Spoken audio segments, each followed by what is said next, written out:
All right, folks, we are live. This is just a test stream, so I'm just going to play a clip. I got Eric backstage. He's going to tell me if I got that echo problem going on still. So I don't even know if anybody's watching, but he is. So we'll do that. If you guys want to join in the chat and help me troubleshoot, that's all we're doing here. Because I had apparently my last stream that I did, I had a massive echo on all the videos that I played, and I don't know why. And we hope that we fixed the problem. So I'm going to share a clip really quick. If it's not echoing, Eric and I will talk about it. So let me share my screen here. Play this clip from Ashley Zavala. This is actually something I wanted to talk about in the last episode anyway. So, all right, Eric, here we go. Let me know if I got an echo. Give me a thumbs up. If there's no echo, give me a thumbs up and I'll bring you in. California lawmakers still keeping taxpayers in the dark about their new office building under construction still. KCRA 3 political director Ashley Zavala has been digging into this story for years now, and she joins. All right. We're good, Eric? There's no echo? Yeah, you fixed it. You want to do a little bonus stream, cover all the topics you didn't cover while you got people here? Yeah, might as well.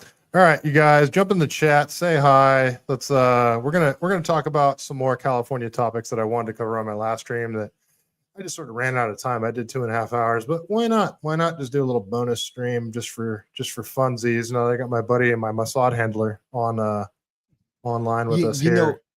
We heard you going viral again, Michael. You know, we got to keep tabs on you.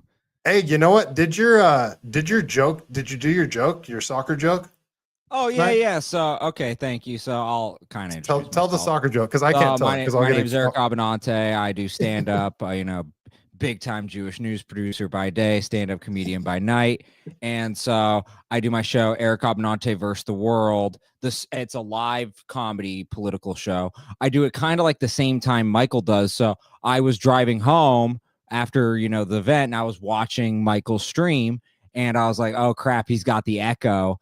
And so I was messaging him about it. But yeah, I might as well get the bonus stream out. But yeah, I did a joke about Israel and Norway. Israel and Norway, they tell it, it's bad. It was before you tell the joke, Eric is a comedian and he's Jewish, so he can tell these jokes and you can't get offended. Those are the rules. I don't make them. No, this is really offensive what Michael is doing, and I hope he gets canceled for it. It's super anti-Semitic. It's terrible. But yeah, no. So I cover that. I cover Israel a lot on the show. And so, yeah, we were going over Israel, Norway, 5-0, just, abomination and 2 own goals, That's a lot. I mean, 2 own goals.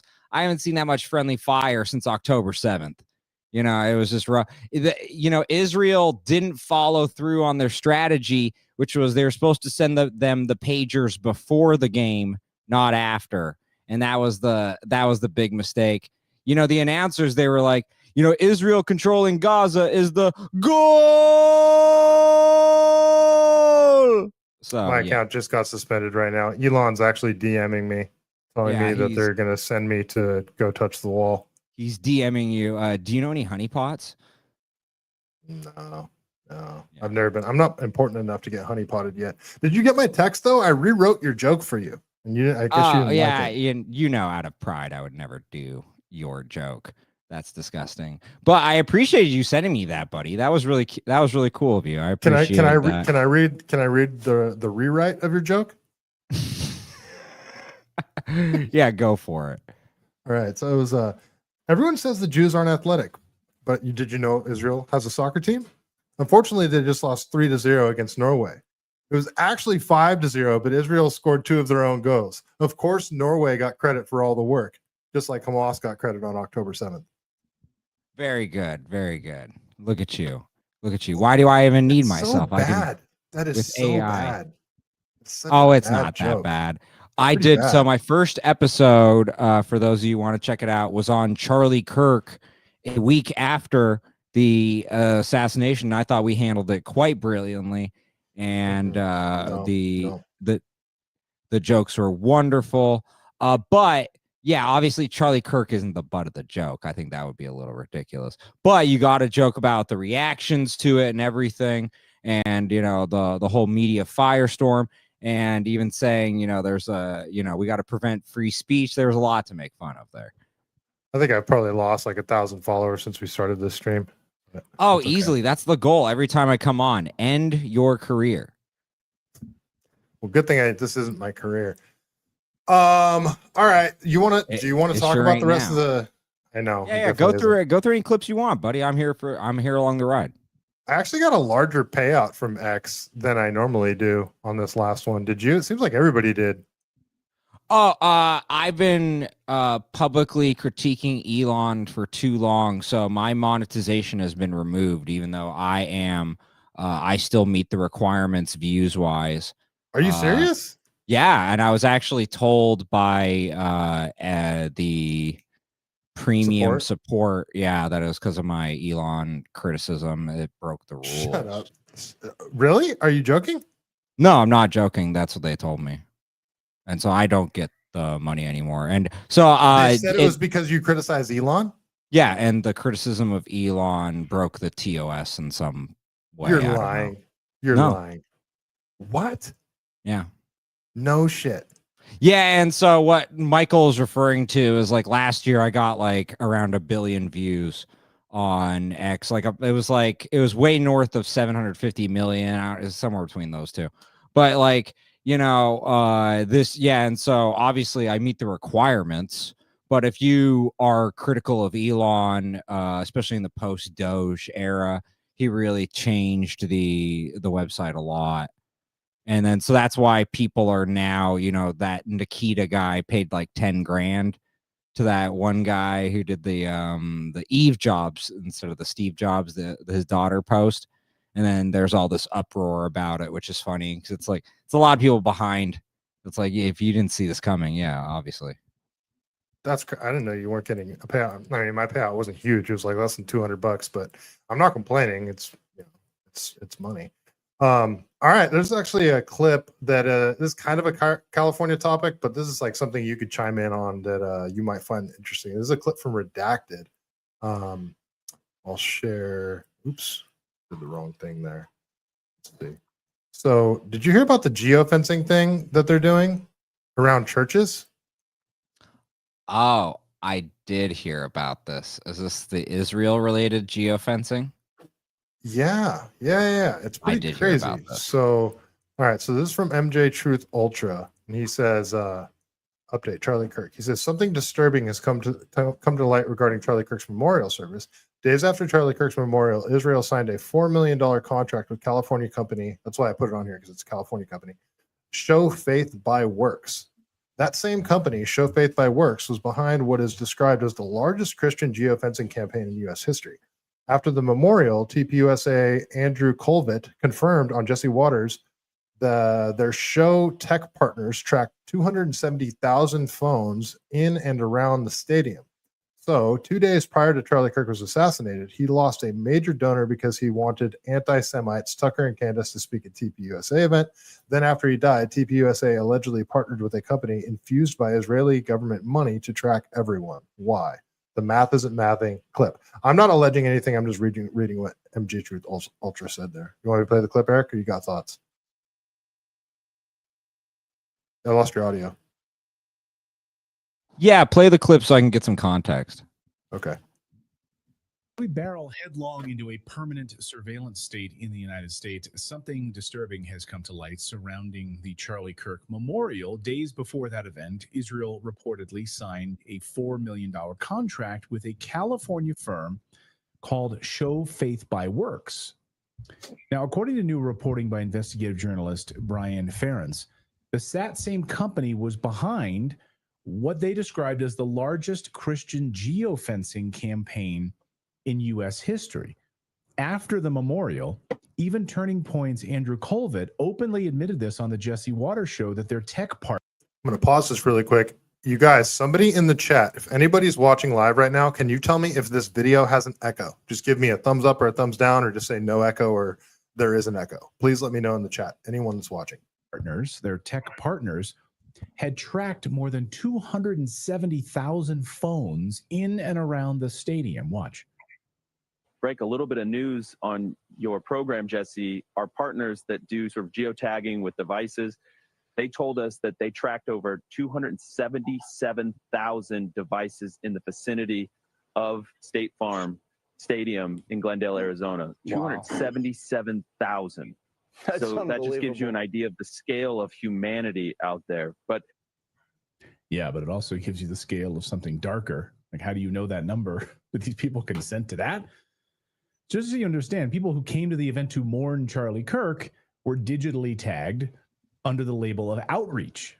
I'm going to reach out to these people afterwards. And at the same time, reports suggest that Charlie had rejected an enormous financial offer connected to foreign interests, sparking internal turmoil at Turning Points USA. More of that story, I'm sure, will come out. So that's interesting. What do you think, Eric? Thoughts? I'm not sure how deep you want to go into the whole Israel thing, but let me just posit this question. What if you're the FBI and you're the CIA and you don't want to have the legal liability of spying on American citizens? Or Yeah, you're going to outsource it to another company.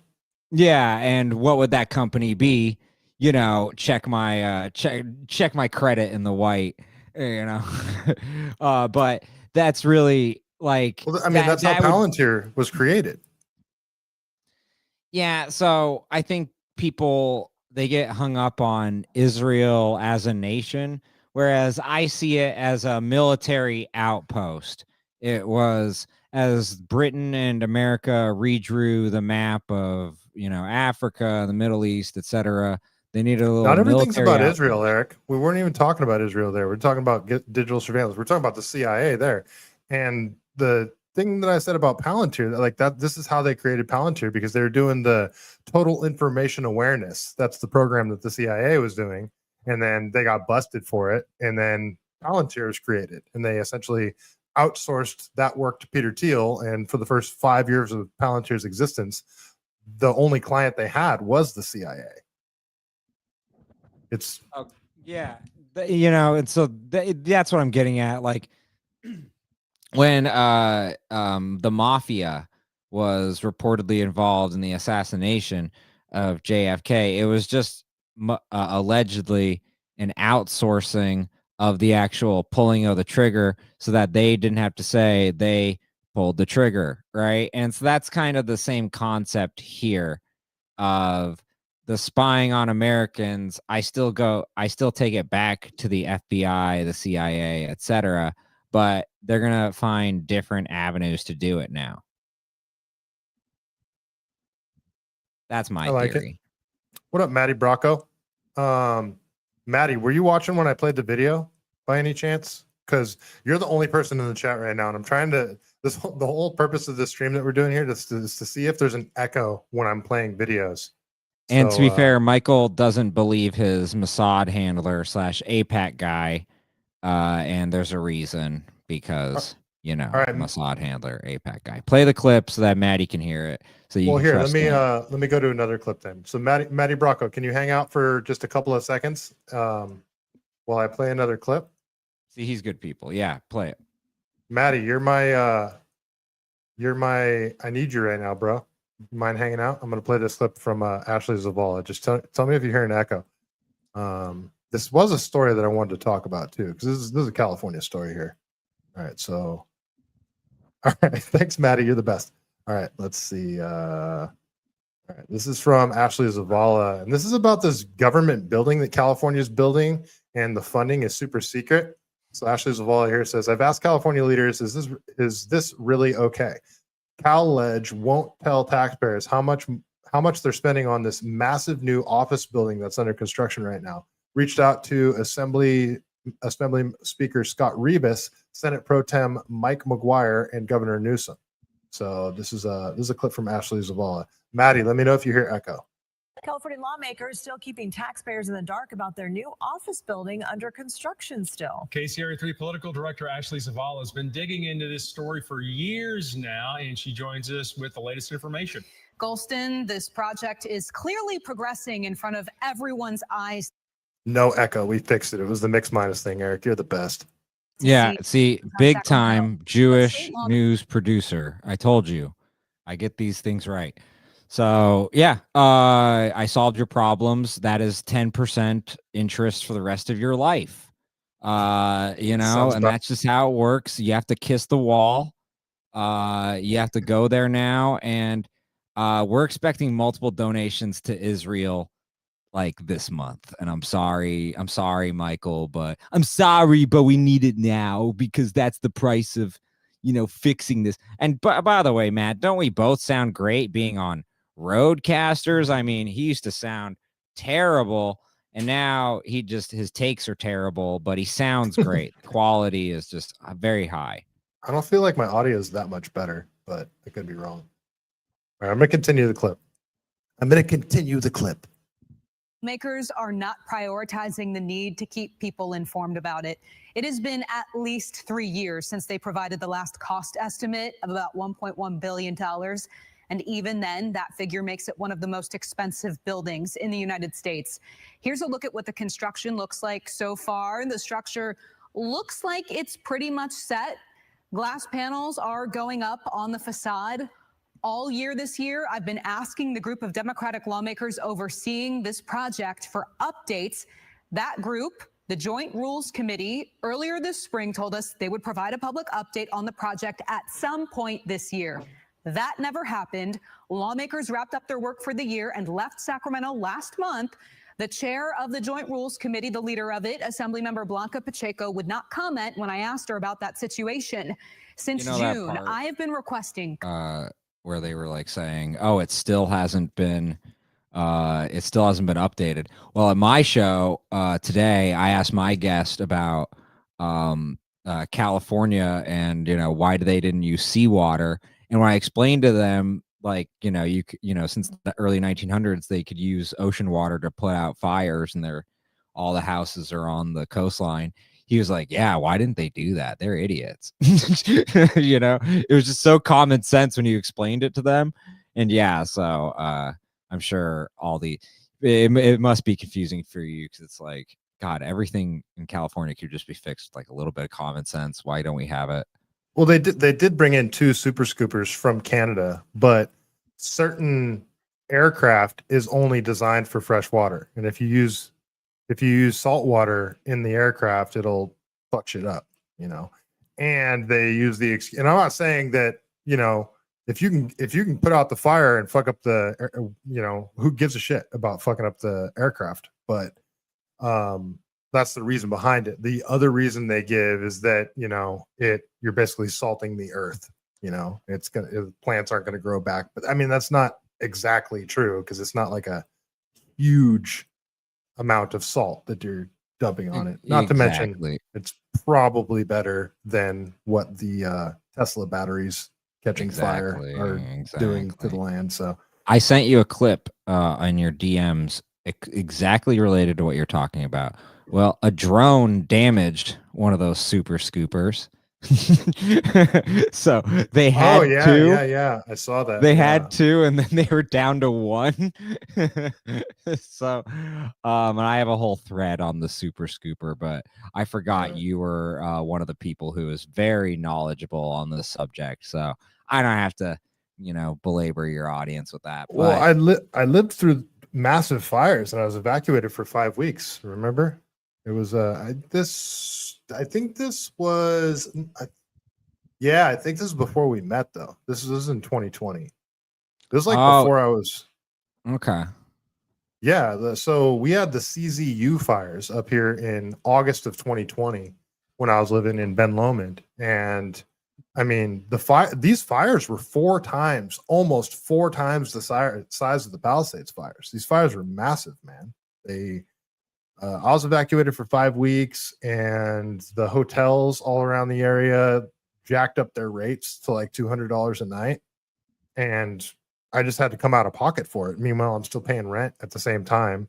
And it was just like a particularly rough time for me, because my dad had just died 3 weeks before. And like the crazy part was, my dad used to take me and my sister camping at Butano State Park like every summer when we were growing up as kids. And the lightning struck, the lightning that started the fire struck in Butano State Park. It was just, it was a very rough time. And, you know, and I was like laid off because of COVID, and it was just, it kind of sucked, man. So I'm gonna all play that experience with fires, is that why your audience always says you're such a flamer? Yes, that is exactly why. It has nothing Okay. to do with the fact that I'm a homosexual.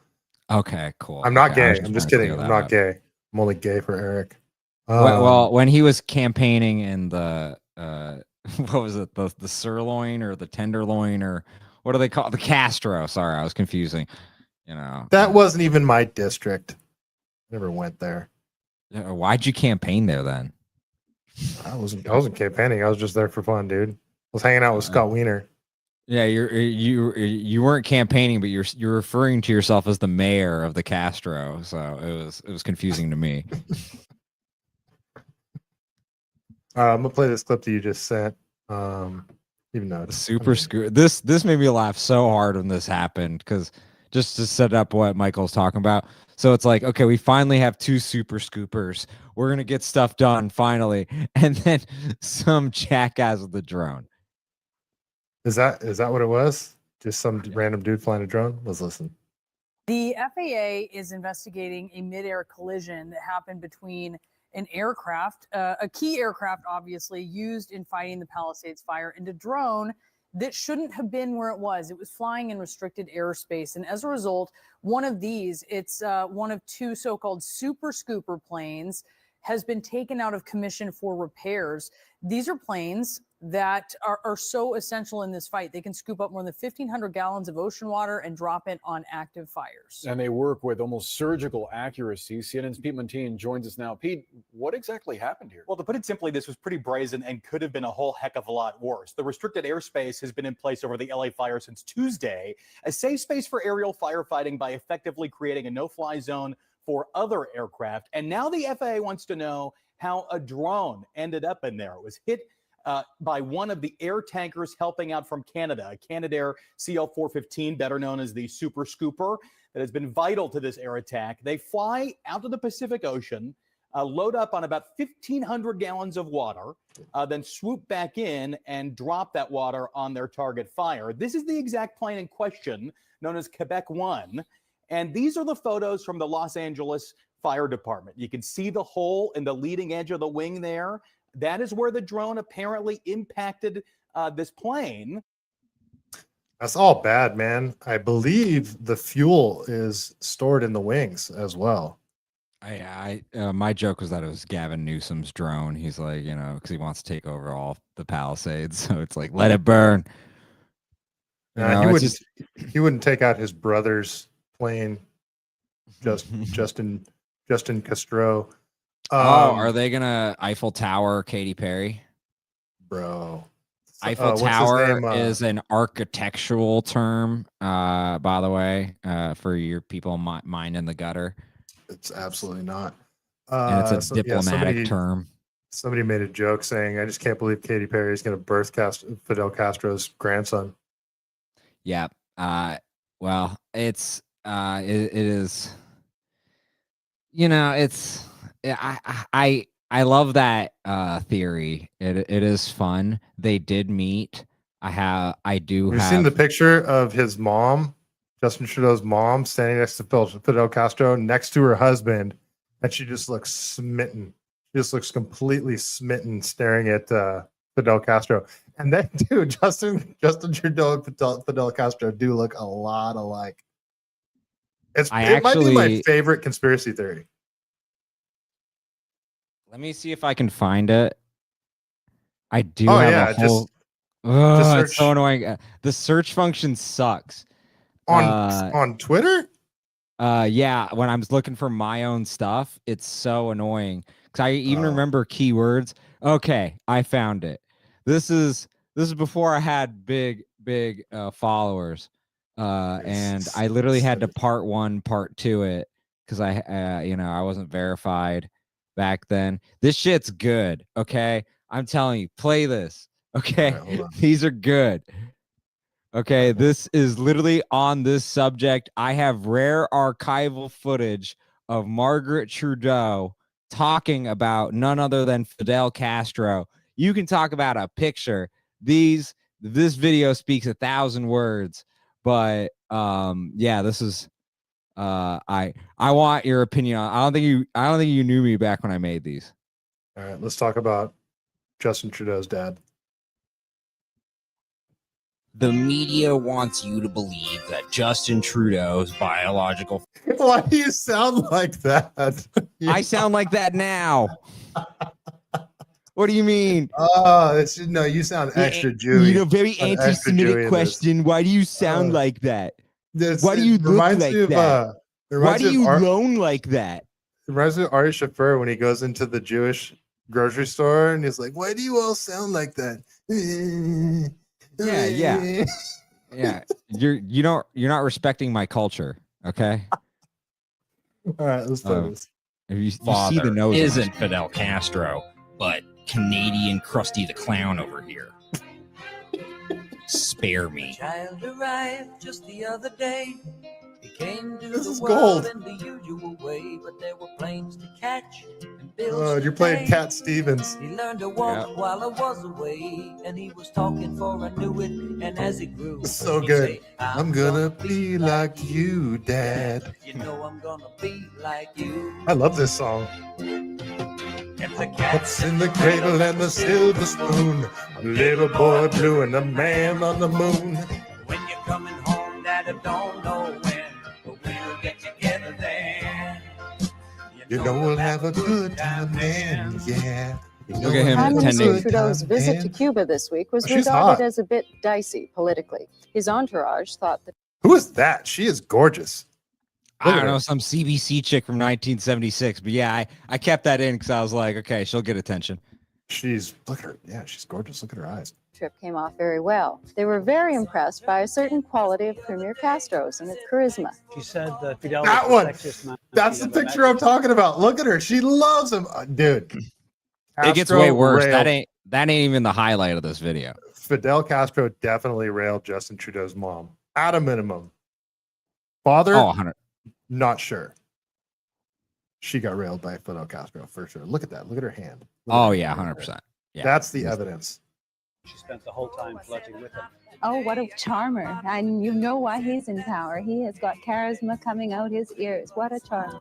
That's the video. When she talks about him like that. God, dude, the pictures you chose. That's so good.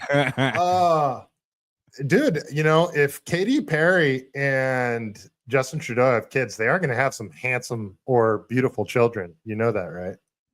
I mean, oftentimes they actually joke about this where two very good looking people make ugly babies. Is that true? They cancel each other out? Yeah, I mean, look, but so the notion is like you're two extremes, like you're so beautiful or you're so masculine, and then you end up making Brock Lesnar's daughter. You're mean. You're mean. And it's a joke. You know, she's actually Brock Lesnar's daughter would shot put your ass like 30 yards. First of all, I think her arm is taller than me. You know, Brock Lesnar's yes. daughter would beat your ass, Eric. She'd beat my ass too. At the Well, same first time, of all, probably. The joke is like, you know, if she fought, you know, I mean, I'm married, so this is a joke, but if she fought, I would just try to eat her ass, you know, and then she would run away, and then, you know, she'd be like, you know, and then I get the upper hand. You'd eat her ass? It's a joke, yes, but it's a disarming move. It's part of my jujitsu, or I would charge her 10% until she ran away. This is the logic of like when two dogs are fighting, you stick your finger in the butt. Yeah. It's like it's the Chihuahua actually trying to rape the Greyhound. That would be the strategy there. I think you might have just got me demonetized on you. Oh wait, I'm not monetized on YouTube, so we're all good. Yeah, Sun Tzu wrote about it, so don't get mad at me. Let's finish this clip because it's hilarious. Yeah, you know I'm gonna be like him. And the cats. The world's most eccentric first lady is always used to describe. Yeah, I think as I described very honestly in my book, my marriage was broken down because we had a Catholic marriage based on the old-fashioned principle of fidelity. And Fidelity. She's very pretty too. Oh yeah. Actually, did you see the Hillary Clinton pictures that have been going viral today? So I feel very validated because I would tell conservatives and they would shit their pants like, yeah, she was a looker back in the 70s. Like she was very attractive. She was hot. Yeah, I mean, in the 70s, you'd have been excited to meet her. And people have to remember it's the 70s. So it's like, it's not a very well groomed era. So the curly hair and all that stuff, like that was cool, you know? And so, no, she was like back in the day, she was a total catch. He was a total catch. And so when people like deny that, they just sound like partisans. Matty Brocco says Katy Perry does worship the devil, so I mean it's kind of makes sense. Yeah. No, he's good people. And he said you had no echo. I mean, he said the same thing I said, but you know, no echo. Yeah, so, but I trust him and I don't trust you. Good call. I was unfaithful, and therefore our marriage was over. A one-night stand. It seems a shame, doesn't it? Bored with people who want to label me as being this or this or this or this. Yes, I'm this, and I'll take all the blame, please, because like I ain't got no shame. I know who I am, and I know what I care about, and I love living. Are you a little afraid of being normal? I'm not Of being afraid ordinary? I'm not afraid of being normal. I know it's just not possible because I don't know what normal is. Normal usually bores me. Whoa. Blow it. But this is a revealing, I thought it was one of those revealing interviews. I mean, she basically said and admitted that she had a one-night stand with Fidel. She put a really interesting emphasis on fidelity. And then, so actually, if you notice, it's the documentary short. Is that so? She said a one night stand. She was talking about Fidel Castro. Yes, she was also allegedly referring to not Justin, Pierre Trudeau, also having a tryst. But let's be honest, that was not what people were asking about. People were asking, did you bang Fidel Castro? Not if Pierre banged some Canadian floozy. Now, for those who don't know, Margaret Trudeau was infamously the drug mule. She was kind of like the Hunter Biden of this era. So she would bring the drugs to all the international parties. And so like Pierre kind of used her. So I actually do feel bad for Margaret in this sense. Like I don't know if she knew what she got into. There's a little bit of Melania Trump in there of like, maybe she didn't know what she was getting into, but yeah. Well, there was that lady that went on the Patrick Bet-David podcast that claimed that she was human trafficked for the elites back in like the 80s. And like, did you ever watch that episode? It was dark, man. And it kind of sucked because Patrick Bet-David he was like interrogating her almost, but she names Pierre Castro. Or no, I'm sorry, Pierre Trudeau and one of the Rockefellers, I believe. So Pierre Trudeau is alleged to have used his wife in a trafficking situation, like using her with drugs and other things. And so, and honestly, it kind of looks like he's dead to rights on that one. Like, I don't really think there's much of an argument other way. But I actually find her to be a sympathetic character because of it, whereas I find him to be the antagonist or the devil in this situation. I kind of feel bad for her. As you can hear, she talks like a valley girl. I mean, she's just like a typical hot chick who wanted to do typical hot chick marrying guy with power things, not having to blow heads of state, allegedly. Yeah, if she grew up in today's era, she would definitely have an OnlyFans.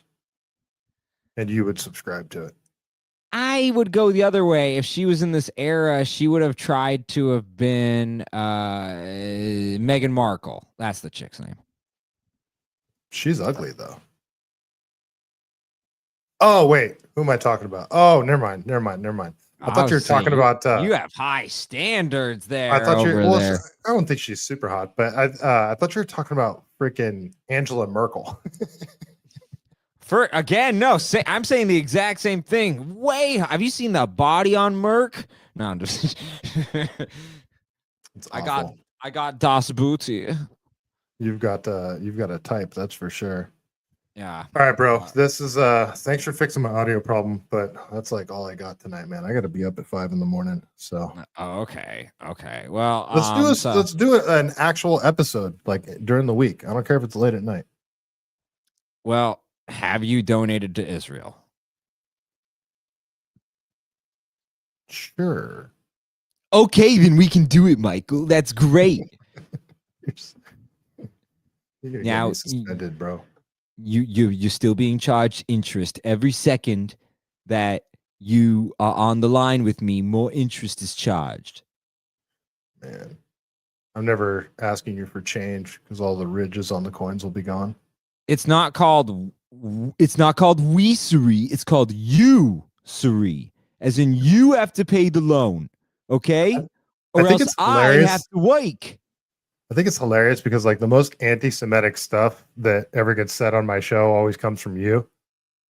If people are wondering, I'm still more pro-Israel than pro-Palestine, but I definitely am against them shooting aid workers, people in the press, etc. But I think if I'm always like 52-48 Israel, like it's not by much, but the bigotry of low expectations of the other side is kind of where I fall on that. Like we have very low standards for one side, very high standards for the other. Now, I'm not saying, we have too high standards for Israel, but I'm just saying in a vacuum, that's kind of the quick argument on that. But yeah, very critical of Israel. Don't worry, Eric. Nobody's watching anyway.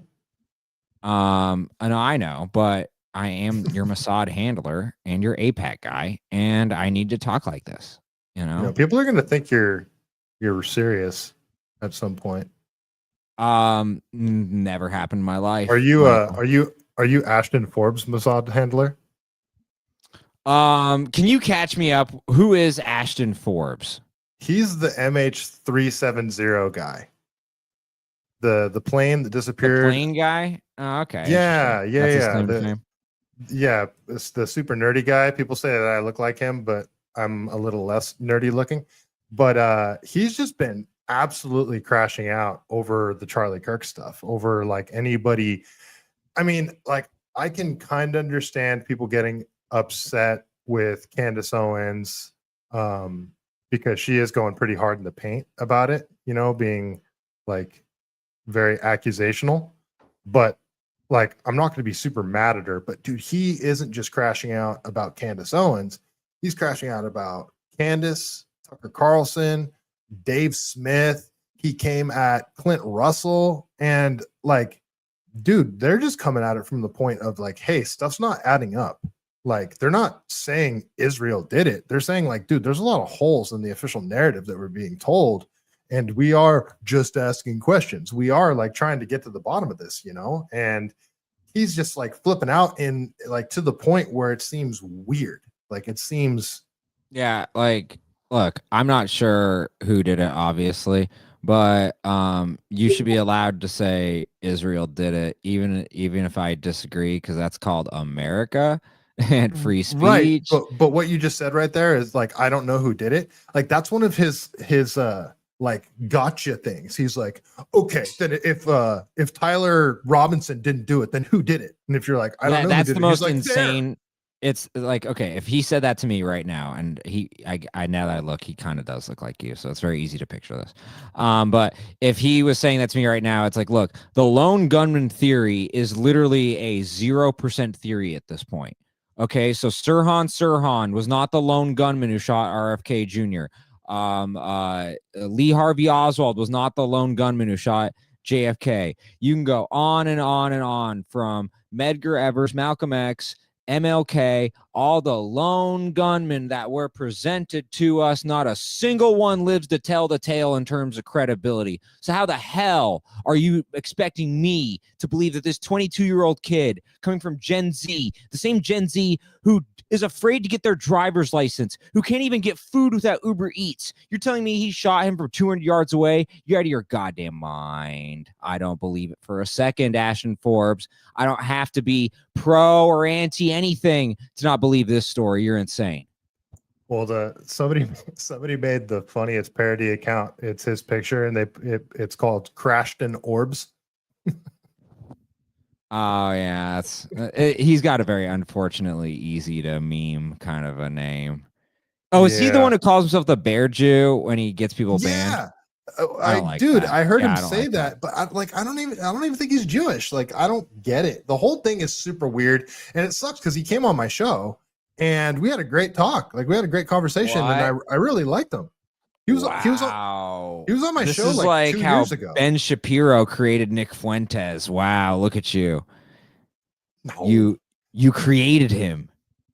No, he had a way bigger following when No, he came I'm on just my kidding. show. But you platformed him? How dare you?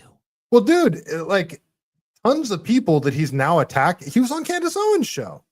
You know, He was somehow it's anti-Semitic for you to have him on. Oy vey. But no, okay. So you're saying, did he change or did you Yes. change? Probably both. I mean, this was pre-October 7, when it happened. Ooh, I that's think. really interesting context. You should go back and review that episode. That would be interesting. Dude, so I did go back and review part of it. And one of the first questions that I asked him was like, all right, dude, so you kind of came out of nowhere with all this stuff. And this is like you're presenting a theory that the government has some sort of advanced technology that teleported this plane to safety, essentially.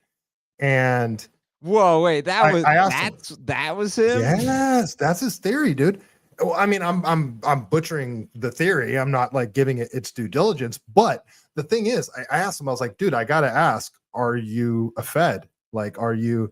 And he completely denied it. But what's funny is he did say, before I asked this question, what sort of spawned this question was he told me that he got a call from some department, some government agency that are feds, some 3-letter agency that's like part of energy or something like that. I can't remember what the acronym was, but I asked him on my show, and I should have clipped it because he completely denied being a Fed.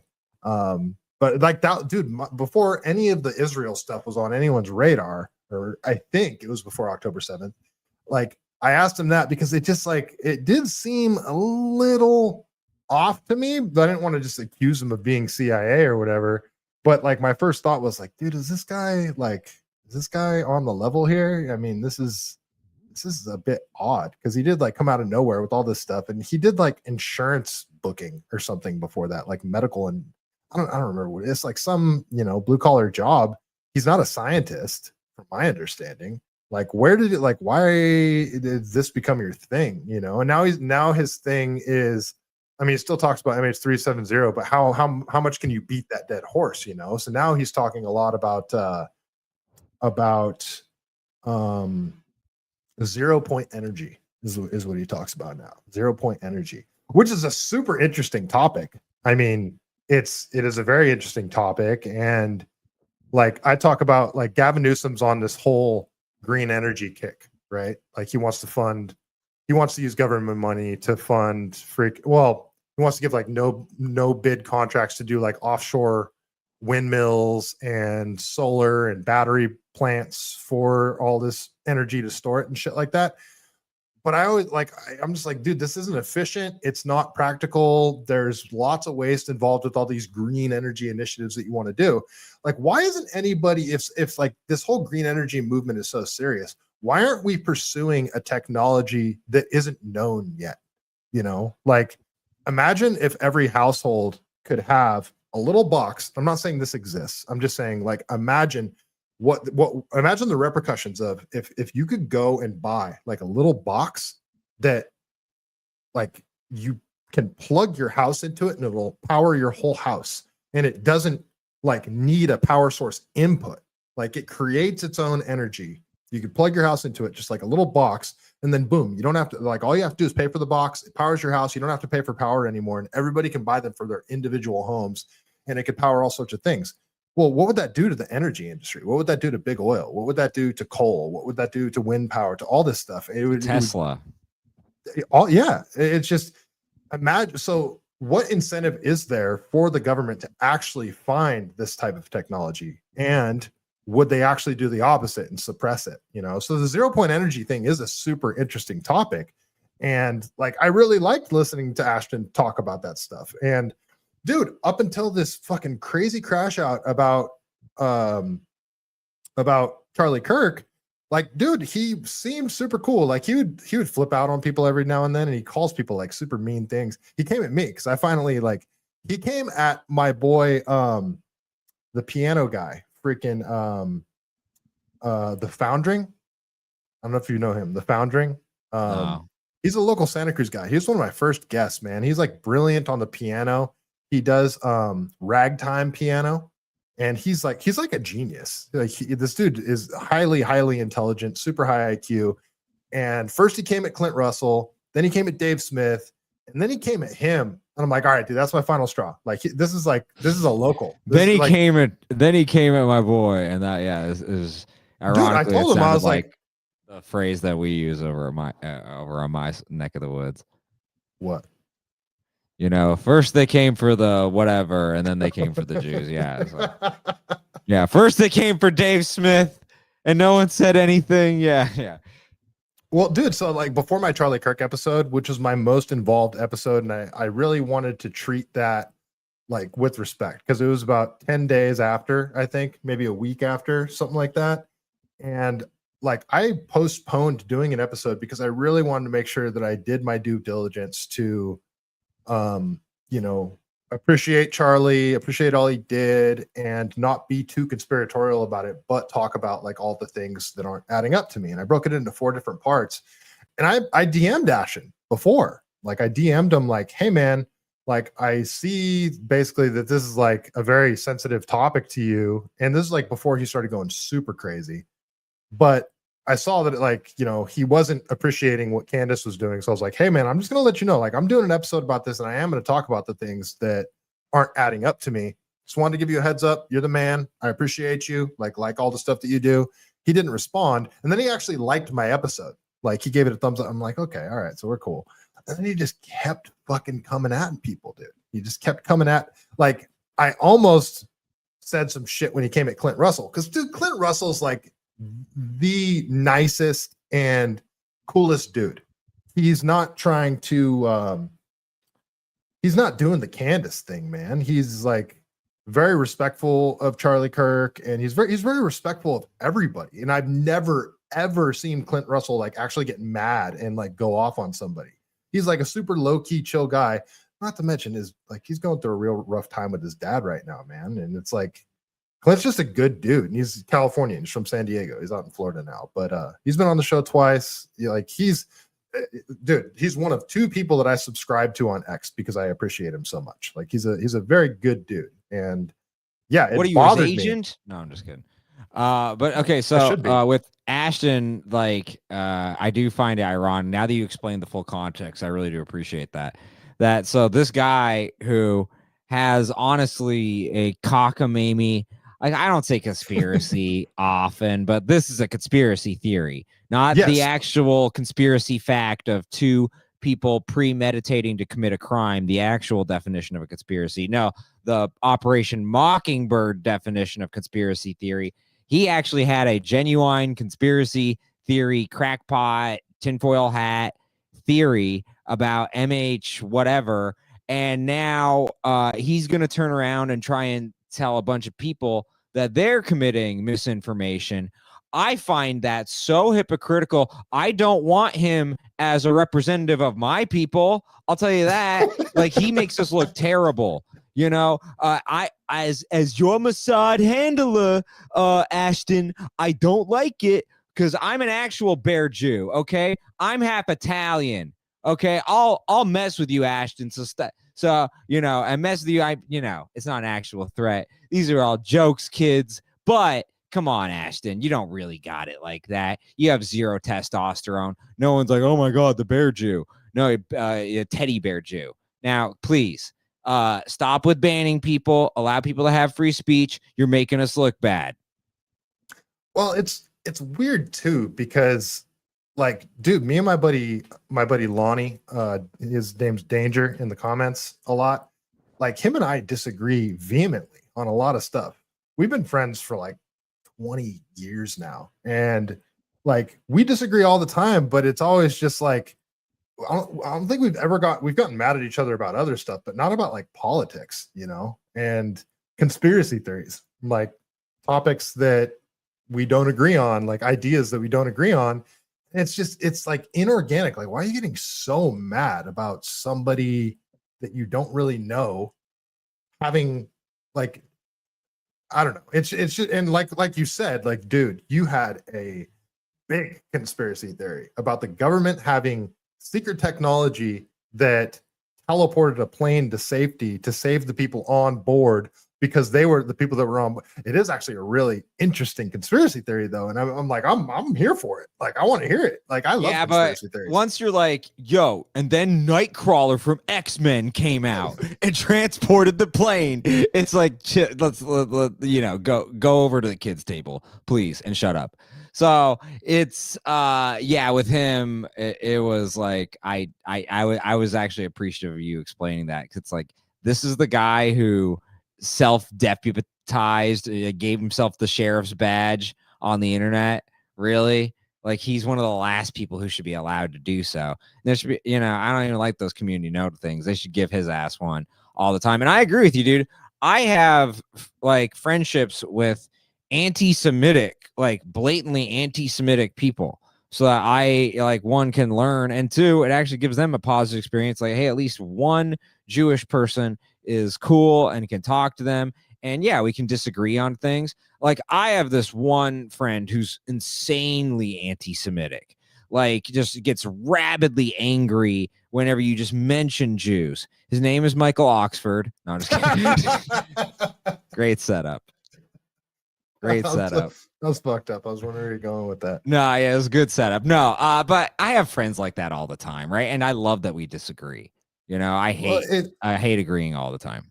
Well, it's funny because like the only person that I could talk to in depth about Israel, and you know, like, I didn't have an opinion on Israel before October 7th. And my first thing was, like, when I saw the reporter talking about beheaded babies, like, the first thing I said, knowing nothing about Israel, nothing about the history of Israel, the first thing I said was, I just got babies in incubators vibes. That was my first post that I put out, and I got like kind of attacked for it. Do you remember the Iraq War chick that said she saw, you know, Saddam's men throwing babies out of incubators, and the whole thing proved to be a made-up story? Yeah, but that's something you want to definitely remind the audience of, because, you know, like, I even needed the refresher, so I appreciate that. Yeah, well, I mean, a lot of people got what I was saying when I made the post, but yeah, like, that was it. Just the initial reporting on October 7th just seemed like really, this seems a bit extreme to me. And then, you know, I heard it was very similar to the Wuhan lab thing to me. It was like, wait a minute, hold on. You're telling me that there's a fucking lab in Wuhan? Like, when I heard that it took the IDF 6 hours to respond, like a week later, I heard this. And that was after I started going down the rabbit hole a bit. And I'm like, wait a minute, this is like the most surveilled country on earth. There's like soldiers walking around absolutely everywhere. The country's the size of fucking New Jersey. How the hell did they not respond for 6 hours? And then I saw Charlie Kirk ask Patrick Bet-David, and this is Charlie Kirk of all people, super pro-Israel. He asked Patrick Bet-David, like, I have to ask, was there a stand down order? And I was like, oh shit, even Charlie's going there. This is fucking crazy. And like, that was kind of what sent me down I don't want to say the Israel rabbit hole, but I read a couple books. I fucking listened to a lot of people talk about it, and, you know, started sort of drawing my own conclusions and shit. But what the whole point of me selling all this is, like, you're the one person that I can talk to about this. This is the most open-minded about it compared to non-Jews, you know, like, they're the ones that get offended. You don't. It's weird. The Christian Zionists are very interesting. I got in trouble on the right because I posted that Pete Hegseth speech at the David Hotel, in Israel, and I found it to be so pandering, like Hillary Clinton, Vivek Ramaswamy level of pandering. of like, oh my God, I love Israel so much. And, let me lick the wall, metaphorically. And I didn't want that in my Secretary of Defense. And, again, I'm like one of the only people on the right who is like thumbs down on Elon, thumbs down on Hegseth. And again, I appreciate him representing our country. But I found that to be quite the conflict of interest of like when you hear him in previous speeches talking about Israel, he's quasi Israel first. And it scares me because it's like, you can say you're America first, but when you are that entangled in any other country, and I actually get it more if you're a Jew. Right. So my family are what I call like the classic Zionist, where it's just I literally have family on 6 continents. And that's because of the diaspora and because of, hey, Jews get out kind of thing. That isn't And just they, like and they all got kicked out of the country they were born in. Like not exactly, but like for instance, oh yeah, well I get the whole 109 countries thing. Like, oh, it's always your fault. But there were a lot of extenuating circumstances where it's just the people got screwed, or you're in the Middle East and you're going through time periods where you are getting kicked out. So, that's part of what I'm getting at is like classic Zionism. I actually am that in terms of like Jews should have a state. And I get that notion, especially from a Jewish perspective. I don't get it from a Christian perspective, to be honest with you. Like Pete Hegseth saying that, it doesn't make any sense to me at all. And I get the whole, the rapture and the Jews have to be like the protectors of the homeland. It is like it may be an apocryphal notion, but I understand the notion, but I still don't get it. Why you're so beholden to a supposed ally, right? Even if it's like a very tight ally, why would they be prioritized more than your home country? And so I always found that to be a bizarre conflict of interest with him. Well, the whole Christian Zionism thing, to me, it's ironic because it's like you're supposed to be like the most pro-Israel people. At the same time, like, wait, you want this to happen because you know that all the Jews are going to be killed? Like, I do have a good bit on that. I won't do it, but I agree. I agree wholeheartedly that that's funny. Like, I didn't say funny. I said ironic. It's very funny. It's very strange. It's quite funny. I bet your bit's funny. Yeah. So that to me has always been confusing. Why so many people who aren't Jewish, again, the Jewish stuff makes sense to me. We want a place for a homeland. And we almost every Jewish person has a family member who was, had to go through the diaspora in some way. So like, I actually like Israel and Zionism from a Jewish perspective makes total sense. But for Christians, you guys got to get off this. And you guys got to stop enabling bad Jewish behavior from Israel, because there's obviously most Israelis are not that way, but you're talking about the corrupt and the powerful, like Bibi Netanyahu and some of his cabinet. So you can't be enabling that all the time. There has to, my joke is like, have you ever thought about just telling Israel no? Oh, we've never done that before. We should try that. Because like it's so like they should be our supplicant. They're our vassal state. Like they're an extension of us. They shouldn't be saying, "Oh, we control you." Even Netanyahu was like, "Oh, we're not a vassal state." You are. We pay for your gas still. Okay, you ingrate. So don't tell me you're not a vassal state. At least be a appreciative vassal state, a grateful one. You're like the wife who doesn't even appreciate all the stuff that the husband pays for. I'm with it. All right, I'm going to end it there, bro. Is there I mean, it's barely anybody watching, but you anything you want to plug? I want people to actually check out my YouTube. So it's Eric.Abbenante. I have a imposter douchebag who literally took my name. He tried to take my wife's name and other things on social media.